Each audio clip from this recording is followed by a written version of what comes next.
오늘의 사연을 시작하겠습니다. 안녕하세요. 제가 잠깐 일 때문에 해외에 거주하게 되었던 적이 있습니다. 그때 있었던 일이고 저한테는 아직도 잊을 수가 없는 기억이에요. 제가 예전에 다녔던 회사는 규모가 그렇게 크지 않은 중소기업이었습니다. 그런데 회사에 문제가 조금 있던 회사였던 거예요. 저는 그런 것도 모르고 그냥 다니고 있었습니다. 어느 날 평소처럼 출근했는데 회사 문은 잠겨 있고 수많은 사람들이 저를 찾아와서 사장 어딨냐고 하면서 제 멱살 잡이까지 하는 겁니다. 알고 보니 사장은 투자금 명목으로 사람들한테 돈을 뜯어내다가 그 돈을 들고 해외로 날라버린 상태였어요. 뭐 다들 그렇겠지만 그렇게 예상치도 못하고 저는 실업자 신세가 되고 말았습니다. 회사가 월급도 많은 편이 아니었는데 심지어 투자자들이 투자금 뺏긴 것 마냥 줘도 제 월급이 몇 달치가 밀려 있었거든요. 실업자가 된 것도 서러운데 돈까지 떼이고 이 얼굴 한 번 본 적도 없는 투자자라는 사람들한테는 멱살 잡히고 욕까지 먹으니 정말 그 서러움이 어디 비할 곳이 없었어요. 제가 다녔던 회사가 이력서에 엄청난 경력이 되는 것도 아니고 그렇다고 제 스펙이 제가 원할 때 아무 때나 취업을 할 수 있고 회사를 골라서 들어갈 정도로 좋았던 게 아니었기 때문에 다시 취직을 하려 해도 참 난감하더군요. 평소처럼 구인 광고 사이트를 돌아다니면서 이 회사 저 회사 둘러보고 있었는데 미국에 있는 한 회사에서 올려놓은 구인 광고를 보게 되었습니다. 영어를 할 줄 모르니 여태 해외에 있는 회사는 관심도 가져본 적 없는데 그날따라 호기심 때문에 눌러보게 되었어요. 그런데 입사하면 초봉이 3천만 원 후반 되더군요. 눈이 돌아가는 X였습니다. 그때는 뭐 아무것도 모르니 비교할 수 있던 건 제가 먼저 다니던 회사밖에 없었어요. 둘 다 경력 없이 들어가는 회사인데 제가 다닌 회사가 주는 월급의 2배 정도를 주는 거였어요. 당연히 관심이 생기더라고요. 취업 조건의 영주권은 경우에 따라 도와줄 수 있고 독신자를 위한 전용 숙소도 마련이 되어 있다고 합니다. 결혼한 사람이라면 숙소는 마련해주지 못하지만 집세를 얼마 도와준다는 말도 적혀 있었어요. 이보다 더 좋은 조건이 어디 있겠나 싶었습니다. 그땐 진짜 아무것도 몰랐거든요. 그게 절대 좋은 조건이 아니라는 거려. 영주권은 과정에 필요한 모든 비용을 제가 내야 돼서 배보다 배꼽이 더 컸고 그 당시 한국 연봉에 비해 2배나 되는 금액이었지만 사실 미국에서는 최저시급이나 마찬가지였어요. 돈을 모을 수는 있었지만 정말 아끼고 또 아껴야만 했습니다. 아무튼 미국 가는데 준비했던 과정이나 이런 이야기들은 중요한 게 아니니 생략하겠습니다. 결국 제 스스로 미국에 갔다는 사실이 중요한 거죠. 그렇게 제 돈 주고 비행기표까지 사서 미국으로 떠났고 취직 준비하면서 계속 연락을 나누던 부장이라는 사람을 공항에서 만나게 되었습니다.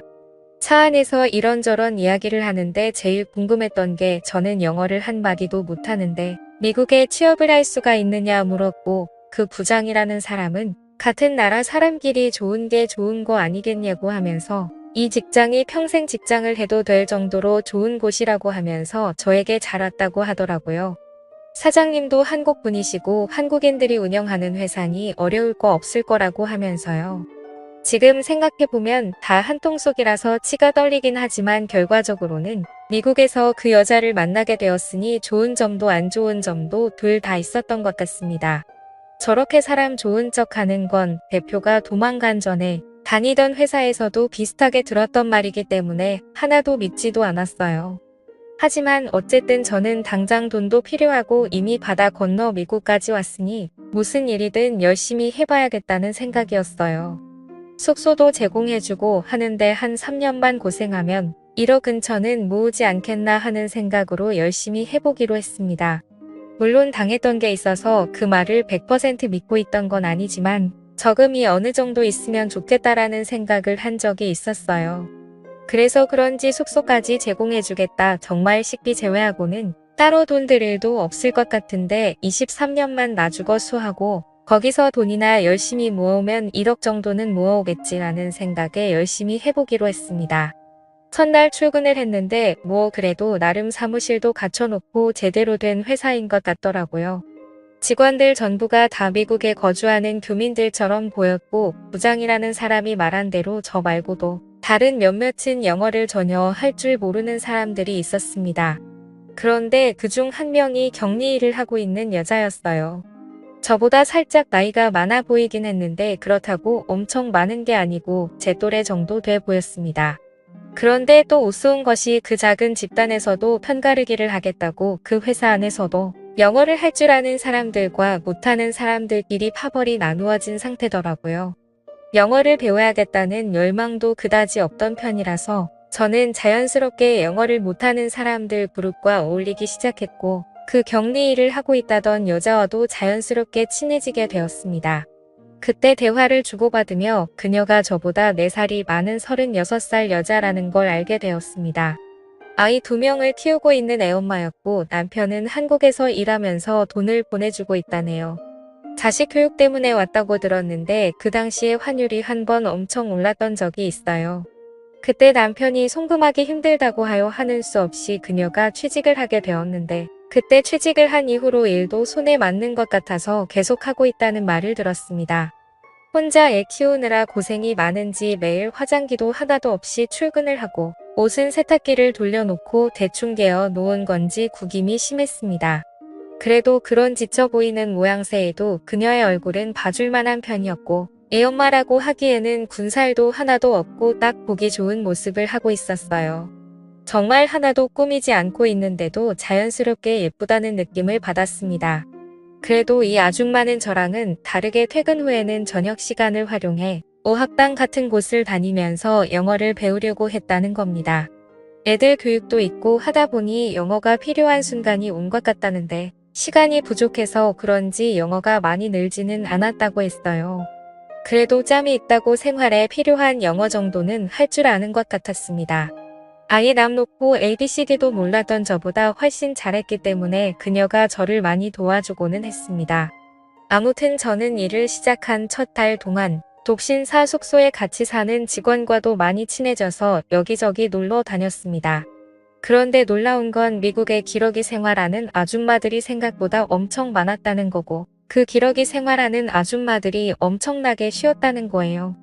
그 시간에 회사 나와서 일을 하고 있는 그녀가 특이한 케이스이고 보통은 남편이 벌어다주는 돈으로 아침에 애들 학교 보내놓고 그때까지 할 게 없어서 일상이 따분해하면 안 될 짓들을 하는 사람들이 대다수였지요.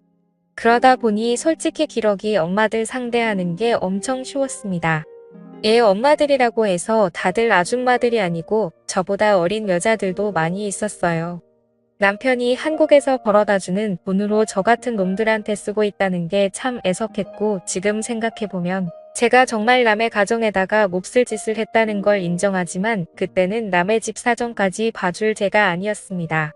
정말 손가락으로 셀 수도 없을 만큼 많은 사람을 만났어요. 아무튼 기러기 엄마라고 다 그런 사람들만 보다가 그녀를 보니 참 그녀가 깨어있는 사람처럼 보였습니다. 한국에서도 원래 비슷한 일을 했어서 어려울 게 없다면서 낮에는 일하고 밤에는 공부하고 참 멋진 사람이었지요. 덜 꾸며서 그렇지 제가 만나던 다른 기러기 아줌마들보다 내면도 외면도 훨씬 아름다운 사람이었습니다. 그래서 언젠가부터 저도 모르게 그녀에게 호감을 갖기 시작했습니다. 그러던 어느 날이었습니다. 그녀가 저에게 혹시 손재주가 좋으냐고 물어보더라고요. 무슨 일인가 물어보니 집에 싱크대가 막혔는데 혹시 손재주가 좋으면 부탁 좀 하고 싶다고 하더라고요. 업체를 부르면 되지 않냐고 했더니 미국은 또 그런 업체에 사람을 부르는 게 엄청 비싸다고 하네요. 그래서 부담스럽다고 알아보니까 할 줄 아는 사람들은 사람을 안 부르고 한다던데 해서 혹시 제가 할 줄 아는지 물어본 거라네요. 저도 나름 오랜 자취 경력이 있는 데다가 군대 있을 때 작업이라면 1순위로 호출될 정도로 손재주가 좋아하기 때문에 알겠다고 하고 퇴근하고 그녀와 함께 그녀의 집으로 향했습니다.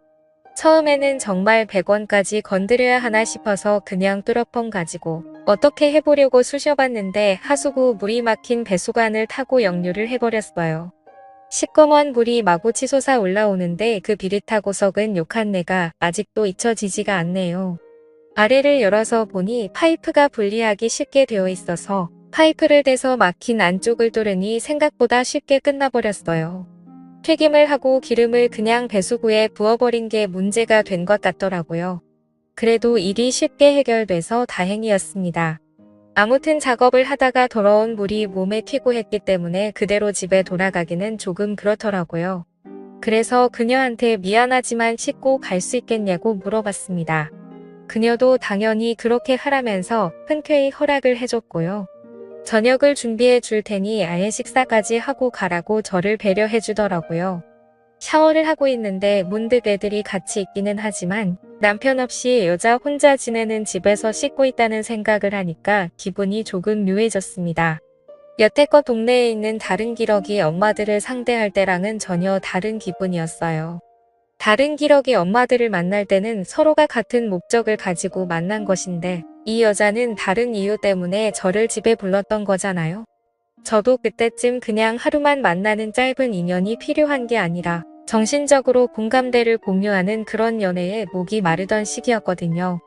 연애한 지도 오래되기도 했었고 말이죠. 애초에 그녀에게 호감도 가지고 있었고 저도 에라 모르겠다 하는 심정으로 한번 그녀에게 작업을 걸어보기로 했습니다. 그래서 일부러 씻으면서 티셔츠를 비누로 같이 세탁을 해버렸어요. 음식물이 묻어서 그랬다고 대충 둘러대면 되었으니까요. 제가 다른 건 몰라도 팔뚝 하나만큼은 자신이 있어서 그걸 보여줘 보려는 생각이었습니다. 다른 건 몰라도 일단 기러기 아줌마들의 특징이 남편과 떨어져 지내면서 많이 외로움을 타는 습성을 알고 있기 때문이었지요. 아무튼 그렇게 나오니까 식탁에는 식사가 다 차려져 있었어요. 마주 앉아 저녁을 먹는데 제가 예상한 대로 그녀의 시선이 제 팔뚝에 힐끔힐끔 꽂히는 게 느껴졌습니다. 사실 그녀도 아닌 척은 하고 있지만 오래 혼자 지냈고 그 기간이 힘들었다는 사실을 알 수 있었어요. 업자를 부르면 비용이 비싼 건 인정하지만 굳이 다른 사람이 아니라 저를 부른 이유도 대충 이유를 알겠더군요.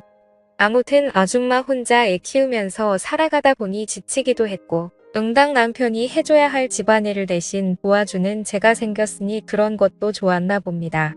틈만 나면 저한테 사소한 것 도와달라고 해놓고는 저녁 먹고 가라는 게 일이었습니다. 처음에야 100원 뚫어주는 게 큰일이긴 하지만 이후에는 전구 좀 갈아달라부터 TV가 안 나온다고 해서 가보니 코드가 안 꽂혀 있을 때도 있었고 리모컨에 건전지도 안 끼고 뭐가 안 된다고 하는 일도 있었어요. 아예 나중에는 도와달라고 할 만한 게 없으니 독신자 숙소에서 밥을 챙겨 먹어봐야 얼마나 잘 챙겨 먹겠냐고 하면서 밥 한 그릇만 더 뜨면 되니까 시간 되면 아예 집에서 저녁을 먹고 돌아가라고까지 하더라고요. 그러던 어느 날이었는데 그녀가 이번에도 저보고 저녁을 먹으러 오라는 겁니다. 그런데 평소랑은 약간 달랐어요. 제 눈을 도무지 마주치지 못하더라고요. 그러면서 굳이 그녀의 아이들이 학교에서 2박 3일간 캠프를 가게 되었다며 혼자 밥 먹기 그래서 그런데 같이 먹을 사람이 있으면 좋겠다고 하더라고요. 저도 눈치가 아예 없는 사람은 아닌지라 그녀가 무슨 말을 하는지 단번에 눈치를 챘습니다. 여자가 먼저 그렇게 저에게 신호를 보내줬는데 눈치를 못 채주면 예의가 아니라고 생각했습니다. 그래서 그날은 그녀의 집에 출발하기 전에 아끼는 향수도 구석구석 뿌리고 출발했습니다. 아니나 다를까 그녀가 차려놓은 식탁은 평소에 차려주던 밥과 밑반찬이 아니고 차림에 제법 신경을 썼더라고요. 테이블 한가운데는 와인도 한 병 준비가 되어 있었습니다. 저도 그녀를 가정이 있는 사람이기 이전에 회사에서는 의지가 되는 직장 동료이고 제가 쉽게 생각하고 하루살이 인연을 보내고 있는 다른 여자들과는 다르게 한 명의 이성으로서 접근했던 여자였기에 저도 긴장이 다 되더라고요. 그녀는 당연히 이런 식의 만남이 처음이었는지 말도 제대로 못하고 벌벌 떨고 있는 게 눈에 보였고요. 술이 한두 잔 들어가면 분위기가 타오를 줄 알았는데 그게 아니었네요. 그녀가 생각보다 술이 많이 약했던 거예요. 술이 입에 들어가니 그녀가 그동안에는 한 번도 내색하지 않고 해준 적 없는 이야기를 해왔습니다. 자식들 때문에 미국에 와 있기는 하지만 자기는 다른 여자들처럼 형편이 넉넉하지가 않다고요. 남편도 돈을 그렇게 잘 버는 편이 아니라서 사실 지금도 남편이 보내주는 돈에 자기가 일을 해서 번 돈까지 다 합쳐야 생활비가 충당이 된다고 하는 겁니다. 퇴근할 때까지 옆집 노부부가 애를 봐주고 있는데 그 돈을 주는 것만 해도 허리가 회 지경이라고 하면서 신세한탄을 하기 시작했어요. 너무 힘들어서 다 포기하고 한국으로 돌아가고 싶은데 아이들이 영어 한마디 하는 거 들을 때마다 그걸 보고 참고 살고 있다고. 그런데 요즘 들어서 너무 힘들다고 하면서 울먹이기 시작하더라고요. 눈물을 펑펑 흘리며 울고 있는 그녀를 보니 마음이 안쓰러워서 그녀의 옆으로 가서 그녀를 달래줬습니다. 그녀도 오늘 저와의 시간을 기대한 건지 가까이 가서 보니 퇴근한 이후인데도 회사에선 하지도 않았던 옅은 화장을 하고 향수도 은은한 거를 뿌려 놓았더라고요. 그렇게 저희는 사랑을 확인하게 되었고 그날을 전후로 해서 우리 둘의 사이는 급속도로 가까워지게 되었습니다. 그녀도 저를 더 의지하게 되었고 얼마 안 있어서 저는 독신자 숙소를 나와서 그녀의 집에서 함께 지내게 되었습니다.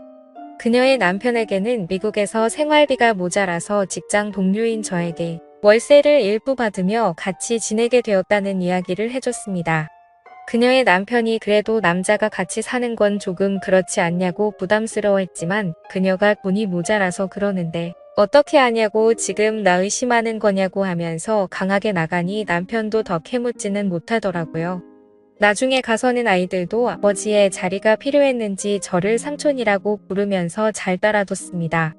그렇게 그녀하고는 제가 목표한 3년을 채울 때까지 거의 부부나 다름없이 함께 살았어요. 사실 그녀와의 추억은 정말 잊을 수 없는 아름다운 추억입니다. 그때는 그녀가 남편이 있는 걸 알면서도 연애를 시작했고 저는 그동안 그 사실을 망각할 만큼 진심으로 그녀를 사랑했었거든요. 부부처럼 다투기도 많이 다퉜지만 서로 많이 아껴줬습니다. 제가 한국에 돌아갈 때가 되면서 그녀는 결국 제가 아닌 한국에 있는 남편을 택했지만요. 저도 그때서야 제가 큰 잘못을 저질렀다는 걸 깨달았습니다. 한국에서 열심히 돈을 벌고 있는 그 남편에게 말이죠. 그녀는 저를 잠시 지나가는 인연으로 생각했는데 저는 그녀의 남편에게서 그녀와 그녀들의 아이들까지 뺏어올 생각을 하고 있었거든요. 저의 착각으로 끝나버렸긴 하지만요. 그 뒤로 저도 사람을 잘 못 믿게 돼서 독신주의자로 살고 있습니다. 연애는 하고 있기는 하지만 결혼은 하지 못할 것 같아요. 앞으로도 평생 쭉 저 혼자 살겠죠. 하지만 이해합니다. 이건 다 제가 지은 죄이자 지난 날에 대한 업보라고 생각하려고요.